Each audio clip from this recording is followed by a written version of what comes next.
Wilderness, Tirannwn, Fremennik. WTF? These are the 3 least chosen regions in the Trailblazer Reloaded League, but I have studied the tasks and relics in this league very closely, and I've concluded that this is actually an amazing combination of regions with so much potential. So come and join me as I blaze the trail least followed in the Trailblazer Reloaded League. So as some of you may know, I was originally making a series where I roll each relic and region randomly, but after trying that for a little bit, honestly I can say that's not very fun. You should just pick whatever you find most fun. And I did pick Production Prodigy during the original Trailblazer League, and that really is a lot of fun. But this time I want to change it up a little bit. I want to pick Trickster just because we've never seen this before, and I just think it sounds really cool. I get to pickpocket infinitely automatically. I get these Sage's Greaves, which gives me passive agility XP just for running around. I think it's really cool. And right off the bat, some of the first few tasks are flying in. The XP is going up. Oh, I'm already loving this Trickster relic. So my goal for now is just to quickly blaze through a ton of easy tasks in the starting area so I can start picking my regions and relics and having my plan come together. I am so silly, I completely forgot that I promised that one of the first things I would do as soon as I got into this league would be to dance in the graveyard. There we go, that's done. You know, I don't like sacrilege, but 10 points is 10 points. I guess the one thing that's not so bad about restarting the league a couple days in is that some of the previously crowded tasks are now not crowded at all. Like cutting that tree in the potato field. One thing I've really been looking forward to with this Trickster relic is the ability to burn 9 logs at once for immediately 1 to 12 fire making. That's crazy. I think I'm gonna have a lot of fun with this Trickster relic. I'm so happy I picked it. Well, I achieved my first level 30 and it was just agility from a lot of running around and getting passive XP. And there is the last task I needed, 500 points, which lets me unlock my second relic. 56 minutes, took less than an hour to get there, so I think that was pretty fast. Alright, so I'm choosing between Fairy's Flight and Globetrotter, and I think that considering the regions I want to take, Globetrotter makes a lot of sense because there are a lot of ancient teleports in the wilderness, and I won't have access to the ancient spellbook. So, yeah. Globetrotter it is. Well, I can never remember that you need to be in a bank for item unlock relics. Okay, boom. Globetrotter relic unlocked. I now have so many good teleports here around the starting area as well as in my future regions. Honestly, it may seem like a small quality of life thing, but this is actually such a fantastic relic. It's going to save me so much time over the course of the league. It's time for the most exciting part of any league playthrough, opening the very first Clue Casket. Oh wow, that is 3 unique items already. Oh, well no, actually never mind. 2 unique items. The time has come to pick my first region. And I've thought about this a lot, and you may think that what I'm about to say is very questionable. You may even ask yourself, WTF? Because that is exactly the regions that I'm going to be taking. Wilderness, Tirannwn, and Fremennik. Definitely not a very popular region combination. In fact, a poll I did a poll about a month ago asking people what they thought the 3 weakest regions would be. And at the top we had Fremennik with Wilderness in a close second and Tirannwn in a bit of a distant third. So they are considered to be the 3 weakest regions. And in a more recent poll on the League's Discord server by IamBoosh, it seems that no matter what combat style relic people are taking, nobody has any of these 3 regions in their top 3 picks. So you may think that I'm just memeing and doing this to be funny. However, I have looked over the task list, I have looked over what items are available, and I am confident that I can come up with a really powerful PVM setup and gain a lot of points with these 3 regions. Not to mention, I think it'll be a lot of fun. So, here we go. The Wilderness will be my first area unlocked. Looking very spooky. Can't wait to head into the Wilderness with my level 10 combat. But first, I want to actually finish getting a rune axe here while my combat level is still so low.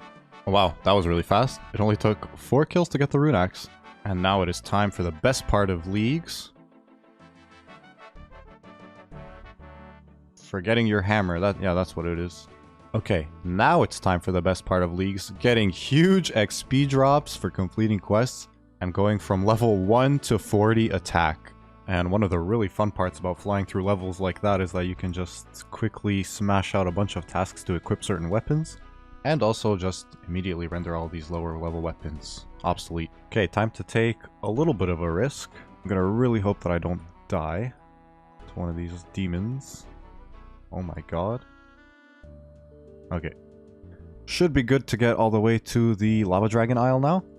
Well, I have absolutely flooded the chat with level up messages over the course of just one Lava Dragon kill. That is crazy to look at. And now the question is, starting at level 1 prayer, how many levels am I going to get for burying this one set of bones? 15 prayer levels from what? Oh, that is crazy. And that also gives me the opportunity to unlock my tier 3 relic. For me, honestly, this is not even a question. I have to go with Banker's Note, because if you think about it, in the Wilderness, I have Revenants. In Tirannwn, I have the Gauntlet. In Fremennik, I have Vorkath. All three of these just poop out money and alkables, so Fire Sale really won't do a whole lot for me. I think Banker's Note is definitely the way to go, especially since I don't have Endless Heart. And I keep forgetting this! Okay, I'm gonna kill a few more Lava Dragons and then unlock Banker's Note. So I've managed to collect an additional 3 Lava Dragon Bones in my inventory, and I'm going to now go to Chaos Altar and see just how many levels I can get with only 3 bones. Alright, let's do this and see. And that is level 35 prayer. A little bit short of unlocking protection prayers, but should be very easy to get that done real quick. Gonna pray at the altar for a quick 2 tasks. One of the reasons I'm really glad I picked Globetrotter is that I have unlimited teleports already to the Ferox Enclave, which is huge for the restoration pool. And now it's time for 2 huge item unlocks, the Banker's Note and also the Crystal of Memories. Oh my, this makes League's progress so much faster. I need to buy a team cape for a task, so I'm going to buy the team 46 cape because it is the best one. Don't at me, this is indisputable.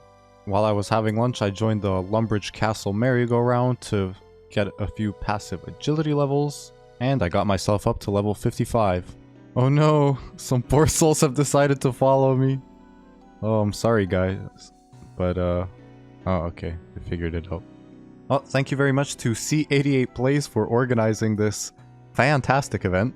Just finished up some skilling. As you can see here in the chat, I did some mining, some smithing, some fishing, and some cooking. Got a bunch of tasks out of that, and now I'm only 230 points away from the next relic, so I want to knock those out real fast. For some reason, making 20 red berry pies is a hard task worth an entire 80 points, so I'm definitely going to get that one done. Okay, well that task took a little longer than I thought it would since I don't have access to the RFD chest and I had to mill all this flour manually, but still definitely worth the short time it takes to get 80 points. Speaking of tasks that seem too good to be true, apparently filling a crate with 10 bananas is worth 40 points? Yeah, it looks like it really is apparently. Okay, and that is the last of the points that I need to unlock my tier 4 relic. And this is the big one, the combat style relic. So looking at these 3 options, I can immediately discount the magic relic. It's definitely the weakest of the 3 combat styles in these regions that I'm picking. The melee relic has a nice passive effect that is convenient at a bunch of places. It makes you immune to venom, poison, and dragon breath, which is relevant at a bunch of PVM I'll be doing DKs because of the Spinelips, Zulrah, Vorkath. But in terms of weapons, I'll unlock the leaf-bladed battle axe very early, which will essentially be my best in slot for the rest of the league, and that's just kind of boring to me. If we look at the ranged relic and think of all the ranged weapons I can get, the list is crazy. Toxic Blowpipe, Bow of Faradine, Dragon Crossbow, Venator Bow, Dark Bow, Webweaver's Bow. There's a lot of fun to be had playing around with all these different weapons, especially with some of the later relics, so I think this is the obvious choice for me. There we go, Archer's Embrace unlocked. And I only have level 1 range, so it's time to change that real fast. I'm gonna go test out these 1-tick knives on some sand crabs. 13 range levels from a single sand crab kill. Just look at those hit splats flying out every single tick. This is incredible. Guys, if you don't want to miss the rest of this series, please do subscribe, and please do like the video if you enjoyed it. It's a small gesture that really means a lot to me. Next episode, I'll be having some fun with my new ranged relic, and I'll be unlocking Tirannwn, my second region. Thank you so much for your support, and good luck on your own Trailblazer Reloaded journey.